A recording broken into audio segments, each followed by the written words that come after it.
اعوذ باللہ من الشیطان الرجیم، بسم اللہ الرحمن الرحیم۔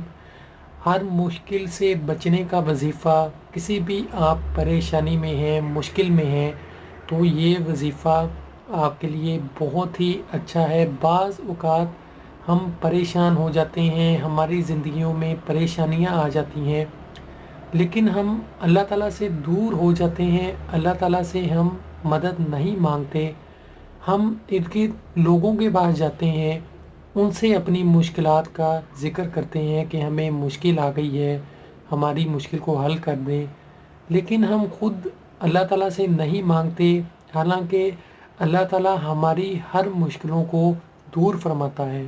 ہمارے نبی پاک صلی اللہ علیہ وآلہ وسلم نے فرمایا کہ جو شخص اللہ تعالیٰ سے ڈرتا ہے، اللہ تعالیٰ اسے ایسی جگہ سے دیتا ہے کہ اسے گمان بھی نہیں ہوتا، اور جو اللہ تعالیٰ پہ بھروسہ کرتا ہے، اللہ تعالیٰ اس سے راضی ہو جاتا ہے۔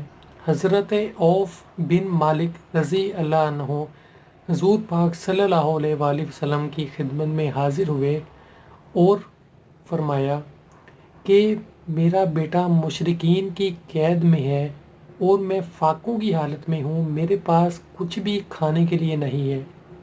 حضور پاک صلی اللہ علیہ وآلہ وسلم نے فرمایا کہ ہمارے پاس ایک سیر جو کے علاوہ کچھ نہیں ہے، لہٰذا تم صبر کرو، لا حول ولا قوت الا باللہ پڑھو، اللہ تعالیٰ سے ڈرو اور اللہ تعالیٰ سے مانگو۔ حضرت عوف بن مالک رضی اللہ عنہ نے ایسا ہی کیا، لا حول ولا قوت اس کا عمل کیا۔ اس کے بعد وہ گھر ابھی بیٹھے ہی تھے، انہوں نے کہا کہ دروازے پر دستک ہوئی۔ دروازے پر دستک ہونے کے بعد جب انہوں نے دروازہ کھولا تو دیکھا کہ ان کا بیٹا سامنے کھڑا تھا اور 700 اونٹ بھی کھڑے تھے۔ تو انہوں نے پوچھا کہ یہ سب کیسے ہوا؟ تو بیٹے نے جواب دیا کہ میں ان کی قید سے، مشرکین کی قید سے بھاگ آیا ہوں، 700 اونٹ بھی میں لے آیا ہوں۔